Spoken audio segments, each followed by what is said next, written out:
Hello and welcome back to another update as I cover the latest developments throughout the front line in the Russo-Ukrainian war. We start out in the south where the Ukrainians were knocked out of Kharkiv and do not have any presence left within the town, following a withdrawal of their soldiers from the town. But instead of the Russians entering to recapture it, they have simply left it as it is mostly destroyed. There's hardly any buildings left standing and there's nowhere really to be. This is why the Ukrainians decided to withdraw from it, or at least whoever was left alive. Instead, what we see is that the Ukrainians withdrew from it just to land further south in the direction of Kosachi-Laheri, which is the village straight west from Kharkiv.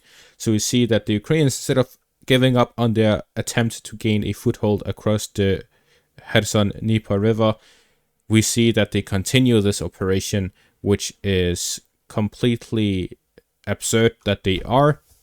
It is very hard to understand why, and Syriac Maps puts it into very great words.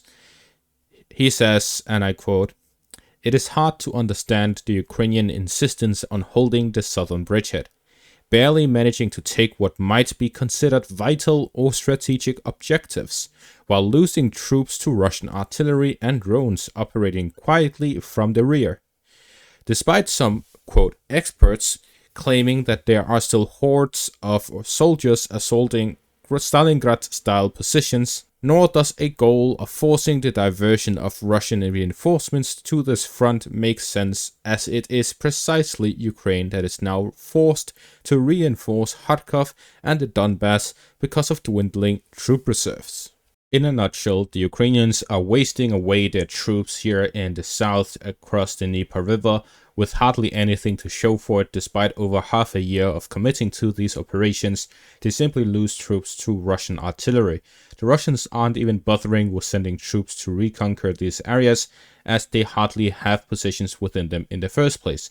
All of these fortifications built by the Russians were washed away when the Kakhovka Dam was blown, and since then the Russians have simply left these positions further kilometers away from the shoreline to hold positions there instead, similar to areas like Pischane and Raiske, where the positions and fortifications are still standing.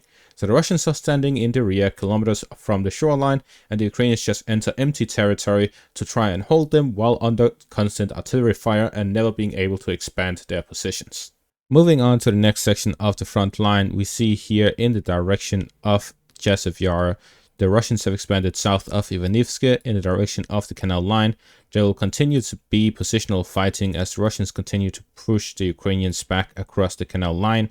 Unlike Kharkiv, the Russians are here moving to push the Ukrainians away from these positions across the canal line to establish their own positions and start forcing through. This is because the Russians here are looking to expand across the canal line and assault Chasiv. The current operations is to push the Ukrainians away following the capture of Klishivka and Rivka, significantly improving the Russian positions in the area.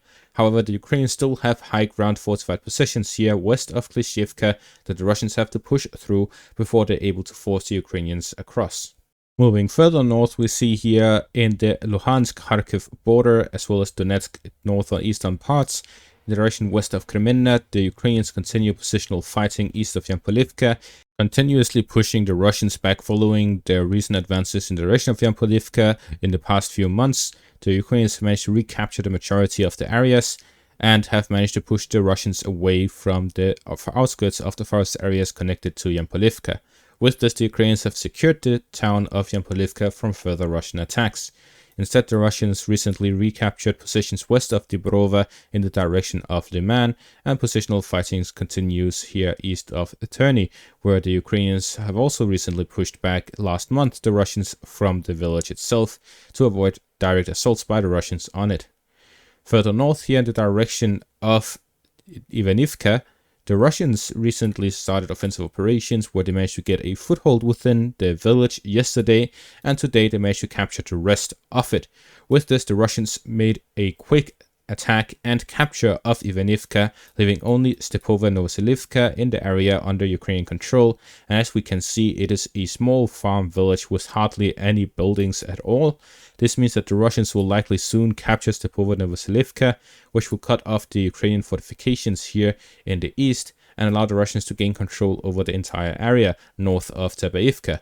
This will significantly improve the Russian positions in the area and allow the Russians to push towards Pyshane to the south and the rest of Berestove, where the Ukrainians are now completely pushed out of the village. This means that the Russians will continue to push to the south by Berestove towards Telmahivka, to the west towards Pyshane, the heights south and north of the village from Tabaivka and Berestove, and west of Kotlerivka, Kislivka, and Ivanivka, where the Russians will push towards Pyshane and then onwards towards Kupiansk through Petropavlivka. So the Russian positions here, with these small advances day by day, is improving to develop a further offensive operation ahead of an attack towards Kupiansk. Further north here in the direction of the Kharkiv area, where the Russians are continuing their offensive operations, the situation has changed. To give a better analysis, we take a look at the deployment map of militaryland.net. It is a pro-Ukrainian source which has been fairly reliable when it comes to troop sizes in the general affairs of the war. And based on this, we see that the Russians have 3 motorized regiments here north of Kharkiv in the western foothold across the border, and they have 2 regiments and a brigade here on the eastern parts. Based on this, we see that the Russians have approximately 14,000 soldiers at full strength. It is based on the fact that Russian regiments have about 2,000 soldiers and a brigade has about 4,000 soldiers. That makes it 2 times 5, which is 10, and 4,000, that makes it 14,000.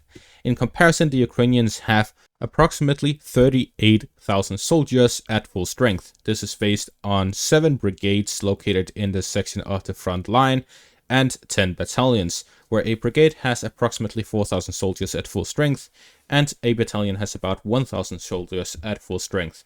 7 times 4, that's 28, plus 10, that's 38. So 14,000 compared to 38,000 gives the Ukrainians almost a 3-to-1 advantage. This has changed the situation as the Russians have not committed additional soldiers than what we saw based on the mapping of militaryland.net, and in comparison, the Ukrainians have significantly increased the amount of soldiers in the area.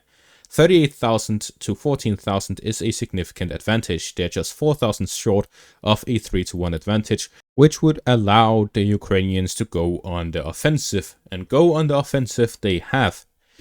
While at the start the Russians launched an attack into the Kharkiv region both from the west and the east, capturing significant territories and multiple villages, there has been a stalemate ongoing for over a week, and this happened because of the Ukrainian redirection of forces.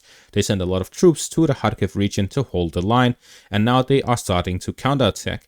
The objective is to regain control over all of the territories the Russians captured, to reorganize their positions and build up their fortifications, and to prevent the Russians from opening up yet another flank to further redirect Ukrainian soldiers. The Ukrainians currently expect the Russians to expand the front line either in the Sumy region or north by the Chernihiv region, where instead we see that the Ukrainians have switched the situation around to counterattack here in the east.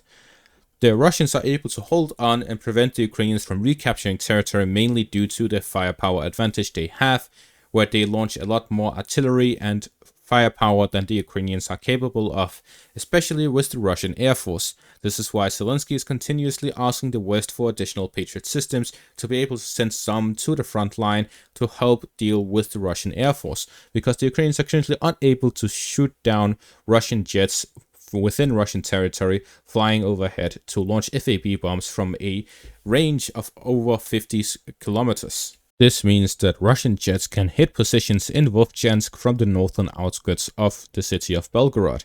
This gives the Russians a significant advantage when it comes to the fighting, as these FAB bombs has a huge impact on the Ukrainian positions, as they cannot hold on to positions that are fortified because the Russians simply destroy them.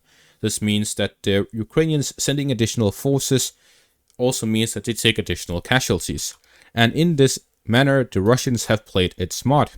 While they're destroying bridges outside of Vovchansk in the direction of Vovchansky, Khutori, Tyre, Sibene, and other areas to the east, they have left the bridges within Vovchansk intact. The Ukrainians destroyed the western bridge and southern bridge while withdrawing, but left the eastern bridge intact, after which they returned across. The Russians did not blow up the bridge either, allowing the Ukrainians to counterattack and regain possessions here in the east, where they simply returned without a fight. Following that, the Ukrainians are being heavily bombarded in this area, so the Ukrainians have been led into a trap where they believe that they will be able to hold on to their foothold across the Vovcha River, simply to be sent in there into a fire pocket where the Russians are heavily bombarding them. This is the exact example of what happened in the Kherson direction during the Ukrainian counterattack there, where the Ukrainians launched attacks across the river line here at the Mykolaiivka River, here between the border between Mykolaiv and Kherson, where the Ukrainians made a bridgehead across by Bilohirka, Davydiv Brid, and other areas, where they gained control over an area such as this.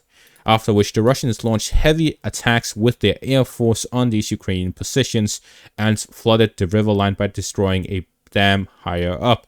It is likely that the Russians will continue to allow the Ukrainians to move across the river line into the northern area, where they will heavily bombard their positions, and when enough troops have crossed over, they'll destroy the bridge and clear it up to then start their own operations further south.